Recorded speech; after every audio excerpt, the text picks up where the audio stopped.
নমস্কার বন্ধুরা, সুষমাস makeover and একাডেমিতে তোমাদের সকলকে স্বাগত। আজকে আমি এই ব্রাইডাল লুকের ফুল ভিডিও তোমাদের সাথে শেয়ার করব। আর স্টেপ বাই স্টেপ দেখো, একটু স্কিপ করো না ভিডিওটা, তাহলে অনেক কিছু মিস করে যাবে। দেখো, ও হলো মিডিয়াম টু ফেয়ার স্কিন ছিল, আর স্কিন টাইপ ছিল ওর ড্রাই, খুবই ড্রাই ছিল স্কিনটা। তারপরে দেখো, আমি সেই বুঝে ফেসটা ভালো করে ক্লিন করার পরে কিন্তু টোনার দিয়ে নিলাম। টোনার দেওয়ার পরে আমি দেখো, টোনারটা যেই স্কিনে অ্যাবজর্ব করেছে, তারপরে আমি কিন্তু ময়েশ্চারাইজার দিলাম, ওয়াটার বেস ময়েশ্চারাইজার। তারপরে আমি কিন্তু প্রাইমার দিয়ে নিচ্ছি। তোমাদের সাথে দেখো স্টেপ বাই স্টেপ কিন্তু একটাও মিস করিনি, সব কিন্তু তুলে ধরেছি ভিডিওটায়।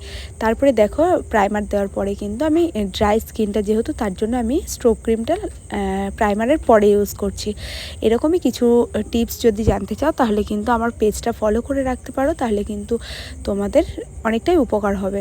তারপরে আমি প্রাইমার দেওয়ার পরে, আমি স্ট্রোক ক্রিম দেওয়ার পরে কিন্তু ইউজ করলাম কালার কারেক্টিং। ওর দেখো চোখের তলায় ছিল একটু হালকা ব্ল্যাক, আর হলো ওর মাউথ এরিয়ায় ছিল হালকা একটু ব্ল্যাক প্যাচেস। তারপরে কিন্তু ফাউন্ডেশন দিয়ে নিলাম রিকর্ডের, দুটো শেড ইউজ করেছি মিক্স করে।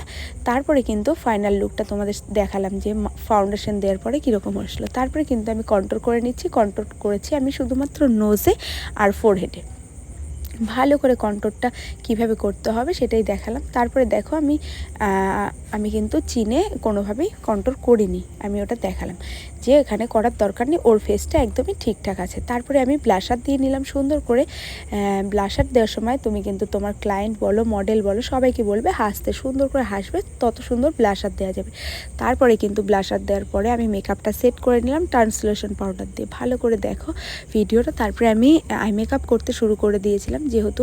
তারপরে দেখো ফুল লুকটা তোমাদের সাথে হাইলাইটার দিয়ে তারপরে আমি তোমাদের সাথে শেয়ার করলাম কেমন হয়েছে, আর আই মেকআপটা কেমন হয়েছে জানিও কমেন্ট করে।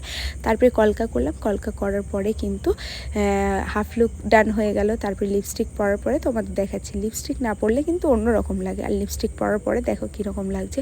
ও বলছিল রেড লিপস্টিকই দেবে। তারপরে দেখো, আমি কিন্তু হেয়ার স্টাইলটা কমপ্লিট করে ফেললাম, আর হেয়ার স্টাইলের পরে কেমন লাগছে তোমরা জানিও। ফুল লুকটা হয়ে গেছে, কেমন লাগছে কমেন্ট করে জানিও। ভালো লাগলে লাইক কমেন্ট শেয়ার করো, আর তোমাদের স্পেশাল দিনে বুক করতে চাইলে কন্ট্যাক্ট করো। ধন্যবাদ।